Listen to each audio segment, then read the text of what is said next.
just got a flipbook playing of that cache, just to double check that there's nothing weird going on. Looks great. You know, I'm loving all the little tiny details there. I'm sure when it comes to render, it's going to look brilliant. Yeah, and I'm just visualizing the density there, so you know we don't see the kind of hot parts at the front, but you know the information is there, and we'll see that in the render. So I'm back in the smoke source here, and I want to start working on the source for the actual explosion itself. Okay, so I'm going to, let's bring this over a bit like this, because I'm going to split off from this convex hull. That looks fine. Let's do another box around this also, just to organize. And we'll call this trails. And why not give it a red color? Cool. Okay, so yeah, the beginning of this source is going to be pretty simple. Let me set this back to auto update. I've got the simulation turned off just in case we go back and we're, you know, trying to simulate from the first frame or something. So I'm going to go straight into a pyro source from this. Oops, not into the second, into the first input. Right, and yeah, as per usual, volume scatter, and we'll be connecting this up with the value in the simulation later. Let's do source smoke. So we got density, temperature, plus we want flame as well. So flame, and that's it. That's all we need to do there. It is perfect. Okay, so let's continue on with this. So yeah, as just like all the others, attribute noise, you know, I'll go through this pretty quickly now, and let's drop a volume rasterize attributes. We'll go and just density for the moment. There we go, so we can see our lovely density there. Let's visualize it from here. Great, so the noise, again, multiplicative. We're going to be working on density, temperature, and flame. You see a bit of a change there, but nothing nothing too big yet. Animated center noise, there we go. So we're already getting something much better now. Some kind of, it's always good to have big chunks kind of removed. I find it just helps give a more interesting start. Pulse activation 0.1. I think it's going to be pretty much the same as the trails, the noise I did for the trails there. And that's fine as it is, like that. Let's just bring the rest in here. Temperature and flame. We don't have velocity in this one. We're going to be building that in a different way, but that's fine. One thing, so you can see these funny dots there. If we come into the attribute noise and just turn on this minimum, that's because of negative values there, right? So if we come in here, I believe, yeah, there'll be negative values. So so just to kind of cut them off, if we check this, so the minimum is going to be cut off to 0, right? And we don't get, because really it's not really a good idea to have negative. It doesn't really make sense. If you think about that in real world scenarios, to have negative density and negative temperature obviously makes sense, but not in the pyro sim. I wouldn't really do that. And the same with flame. Okay, if I try to keep things between 0 and 1 going in, and then within the simulation itself start playing around with the values there. So that's it for now. I am going to be adding some more complexity to this later, but I'm just doing this quickly, so I want to get into DOPS and show you, you know, how we get the sense of explosion. So out explosion. Oh, I don't want all caps. Doesn't matter, but out explosion source. Fantastic. Okay. So let me just give a bit more room to that and move that over. Just come out here. I might kind of organize these a bit. I don't like, you know, they're all the same color and everything. So let's put the camera and the lights together. And let's see, let's put them in their own box. No, not a notepad. Put them in their own box. Call it like render. It's like kind of rendering stuff, you know. And give that a color. Let's see, we'll put these together. So I'm going to be making another one now.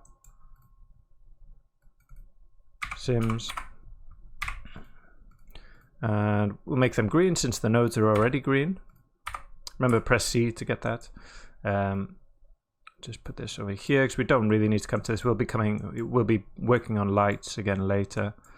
And then all these. So, and then this stuff, maybe we'll do kind of pre-sim, sim, and then post-sim. Do pre-sim.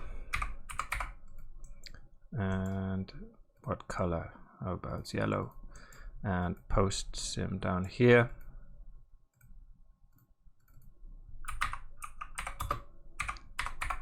Great, and let's do this kind of turquoisey color.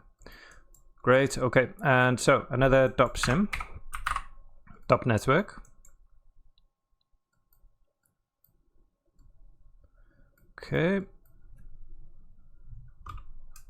Explosion.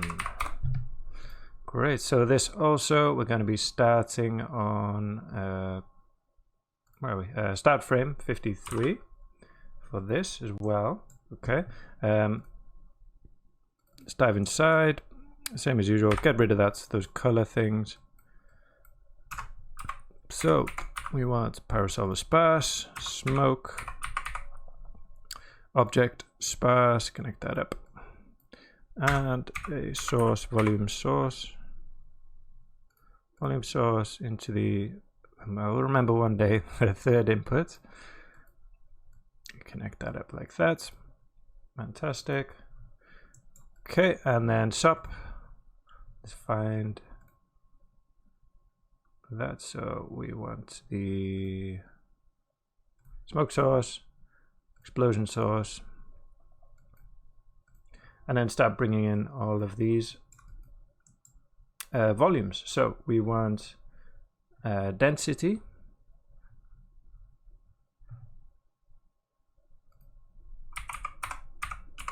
I am bringing density in here. I didn't for the trails.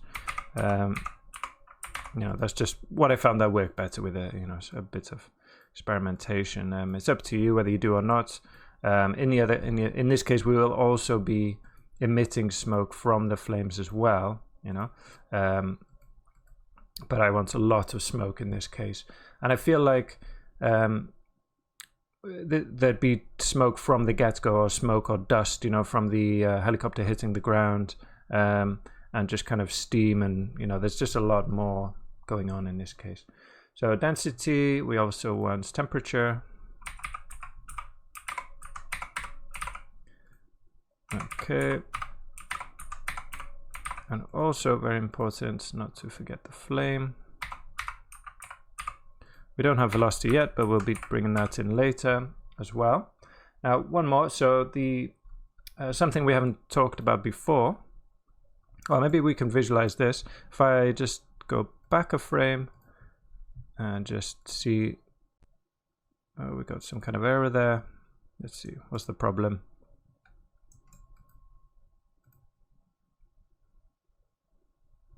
Specified field cannot be this one because we're not bringing anything in, I guess.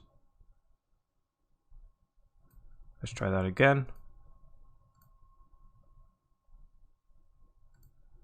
Go see if we can actually see anything. Oh, and let's set the, where is it, that checkbox, enlarge fields. Always do that. There we go. So we're getting smoke from the start. And not much is going on. There is temperature, so it will kind of move around, you know.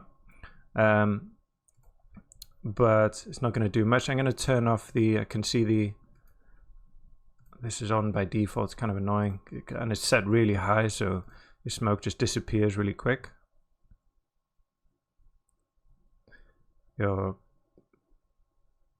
density kind of disappears. We're not seeing the flame now because it's we need to set it up in the visualization, but that's not the point of what I want to talk about now. So as you can see, there's not much going on. There is some temperature, so that's the only thing that's going to give us any kind of movement. We don't have any velocity or turbulence or anything, acting on this. So all of that movement is coming from that temperature. Now, there's another field that we haven't spoken about, which is called divergence, right? So I'm going to use the density and apply that to the divergence. Just like that. Okay, and make sure, so again, anything from any volume in subs can be used to apply to this. I'm just using the density. You can make another one and call it divergence or whatever you want. And basically divergence will give you a kind of swelling, or it's how you get an explosion in pyro, basically. So this will give you kind of expanding in all directions. It's like pushing from the inside out, and you get that kind of bubbling explosive effect. So I'll push this. Let's just give it some crazy value to start with. I'll put it to 50, and hopefully, yeah, you'll see straight away we got it just ballooning out. Okay, and the idea normally is to kind of play with that value. It's kind of hard to see here, but to kind of animate this. So at the beginning, have it really high, pushing everything out. You can see we're kind of clipping the edges of, I think that's the active region there, possibly. But yeah, have a really high value on that, and it'll push everything out, keep expanding and expanding, and you get that ballooning, swelling kind of sense, which is what an explosion is, really. So that is all controlled with this divergence, but it also comes in here from maybe a lesser extent. Well, it depends on what values you set.